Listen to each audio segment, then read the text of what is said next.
The commissar is more than a figure in a greatcoat. He is the shadow stitched to every guardsman's back, the weight that never lifts, the presence that defines their every breath. In the trenches, his silhouette cuts through the fog more sharply than any banner, his stride steady, boots immaculate no matter how thick the mud. Where guardsmen are bent, broken, and hollow-eyed, the commissar is rigid, his every movement measured, his every word an echo of the emperor's iron law. To the soldiers, he is both shepherd and executioner, salvation and doom, a man whose pistol hand decides whether their courage is judged sufficient for another day of marching into the fire. The guardsmen learn quickly that his gaze is sharper than a last bolt. It lingers, searching, stripping away the defenses that men raise against fear. No man hides from the commissar.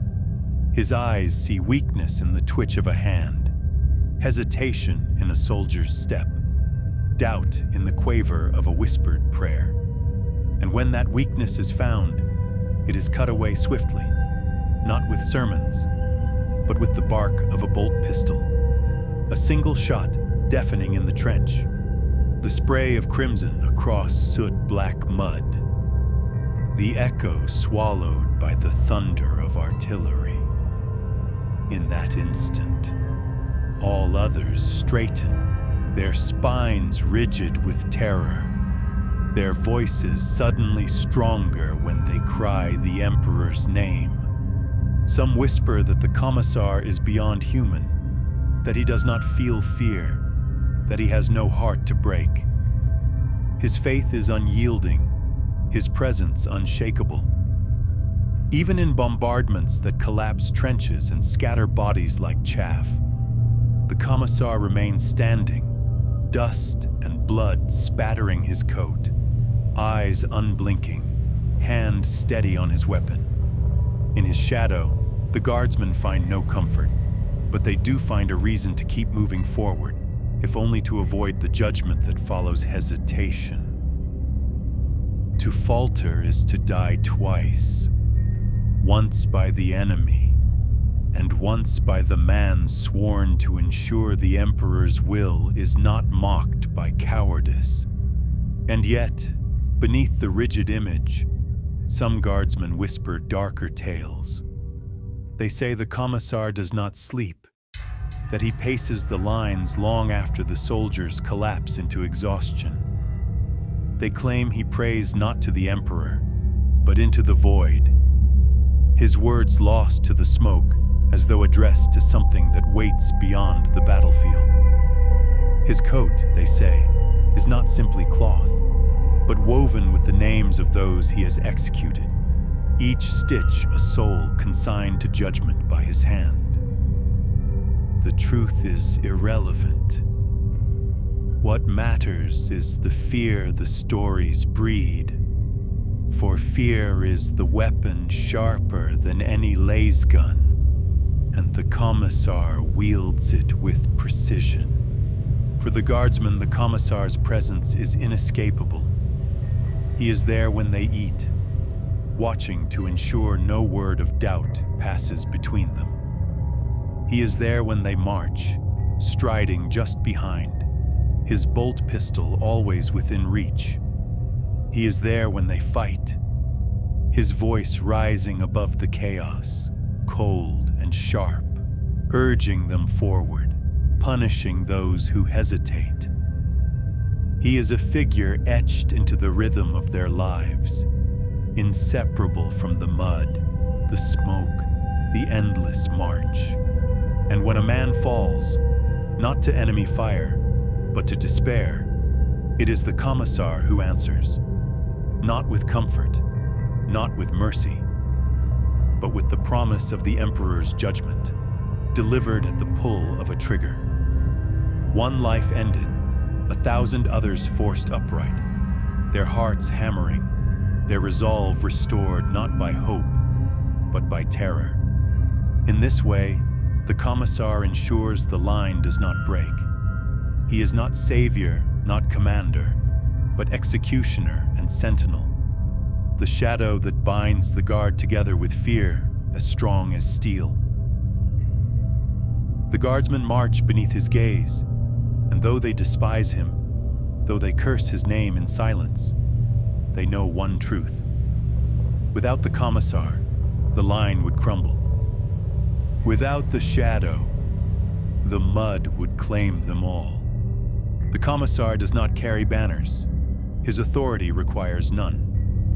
Where a regimental standard might inspire pride, his presence inspires compliance. Pride may falter, compliance does not. The guard is a river of bodies, and he is the iron channel that keeps it from spilling into chaos. When battle erupts, it is the commissar who moves along the line like a wraith, cloak snapping in the storm winds of artillery. He does not fight as the soldiers do. His weapon speaks only when it must, not at the enemy, but at his own. A laser gun is aimed outward, a bolt pistol inward. One commands with fire, the other with fear.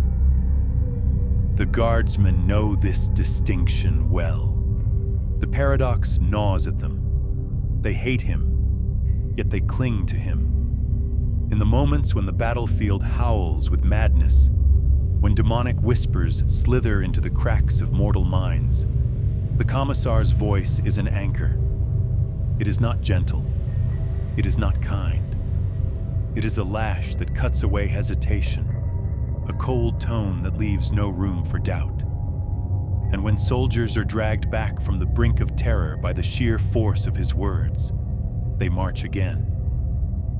But survival bought through fear is no true survival. The guardsmen live, but they live hollow. In their eyes burns a light that is not their own, a reflection of the commissar's shadow cast over their souls. They no longer pray for deliverance, only for strength to avoid his gaze. At night, when the fires die and only the stars burn above the ruined horizon, men whisper.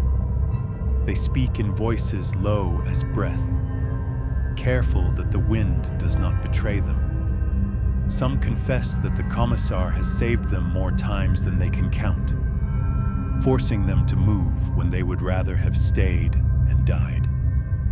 Others curse him as the true enemy, a figure whose pistol has claimed as many comrades as any Xeno or heretic. Neither confession leaves their lips when the sun rises. For come dawn, his shadow returns, long and unrelenting. Stretching across the trench, there are those who have tried to flee his gaze. Deserters, traitors, they do not last long. The guard may lose entire companies in a single night's engagement, but a commissar will track down one deserter with a precision that borders on divine. When they are found, it is never quiet. The execution is made public, a lesson carved into the minds of all who remain. The bolt pistol roars, the skull is unmade, and the message burns into the silence that follows. The Emperor does not forgive, neither does his servant. And yet, in rare moments, fleeting as sparks before the abyss, the guardsman glimpse something else. Not mercy, not compassion, but a fatigue hidden in the set of the commissar's jaw, a weariness veiled in the steel of his eyes. It vanishes as quickly as it appears, buried beneath iron discipline. Still, it lingers in the minds of those who see it. Is he man, or has he become something beyond? If he still feels the crushing weight of endless war, how heavy must it be to be born without breaking? The commissar will never answer. His voice is not for himself. It belongs to the emperor, to the regiment, to the war. His soul, if he still possesses one, is chained to duty. And so he walks the line, his shadow endless, his pistol ready. His presence a reminder carved into the marrow of every soldier who dares to breathe. The guard may break, the trenches may fall, the world itself may die, but the commissar endures.